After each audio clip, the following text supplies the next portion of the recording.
ಸಾಲುಗಳು ಇವತ್ತೇನಾದ್ರೂ ಜಾರಿಗೆ ಬಂದಿದ್ರೆ ಇಡೀ ಭಾರತದ ರೈತ ಸುಭಿಕ್ಷವಾಗಿರ್ತದ.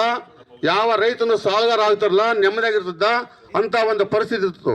ಆದ್ರೆ ನಾವು ಕಾಣ್ತಕ್ಕಂಥ ಒಂದು ಕೆಲಸಗಳೇನಂತಂದ್ರೆ ಇಡೀ ಚಳ್ಳಕೆರೆ ಇತಿಹಾಸದಲ್ಲಿ ಸ್ವತಂತ್ರ ಬಂದು 75 ವರ್ಷ ಆದ್ರೂ ಕೂಡ ಈ ಚಳ್ಳಕೆರೆ ಬದಲಾವಣೆ ಆಗೇ ಇರಲಿಲ್ಲ.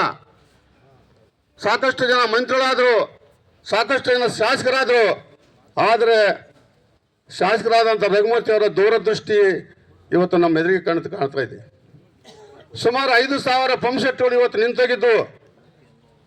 ನದಿ ದಡದಲ್ಲಿರ್ತಕ್ಕಂಥ ವೇದಾವತಿ ದಡದಲ್ಲಿರ್ತಕ್ಕಂಥ ಹಳ್ಳಿಗಳಲ್ಲಿ 5,000 ಪಂಪ್ ಸೆಟ್ಗಳು ಕೈ ಬಿಟ್ಟಿದ್ರು, ಪಂಪ್ ಸೆಟ್ ಬಿಚ್ಚಿಟ್ಟಿದ್ರು.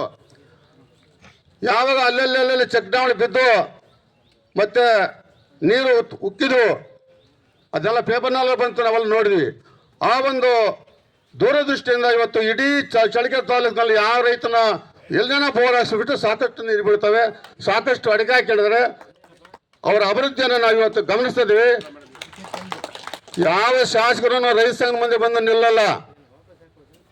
ನೀವು ಎಲ್ಲನ ನೋಡಿ, ಒಬ್ಬ ರೈತ ಸಂಘದ ಪ್ರತಿಭಟನೆಗೆ ಯಾರಾದ್ರೂ ಬರ್ಬೇಕಂತಾರೆ ಪೊಲೀಸರ ಕುಮ್ಮಕ್ನಿಂದ ಬರ್ತಾರೆ, ಪೊಲೀಸರ ಕುಮ್ಮಕ್ನಿಂದ ಹೋಗ್ತಾರೆ. ಆದರೆ ರಘುಮೂರ್ತಿ ಅವರು ಯಾವ ಪೊಲೀಸರು ಬೇಕಲ್ಲ, ಸೀದಾ ನೇರವಾಗಿ ರೈತರ ಮಧ್ಯೆ ಬರ್ತಾನೆ, ರೈತರ ಮಧ್ಯೆ ಮಾತಾಡ್ತಾನೆ. ಯಾಕಂದ್ರೆ ಆತ್ಮವಿಶ್ವಾಸವನ್ನು ಆತ್ಮಸಾಕ್ಷಿಯಾಗಿ ಕೆಲಸ ಮಾಡಿದರೆ ಆತ್ಮಸಾಕ್ಷಿಯಾಗಿ ಮಾತಾಡ್ತಕ್ಕಂಥ ಕೆಲಸ ಇದೆ.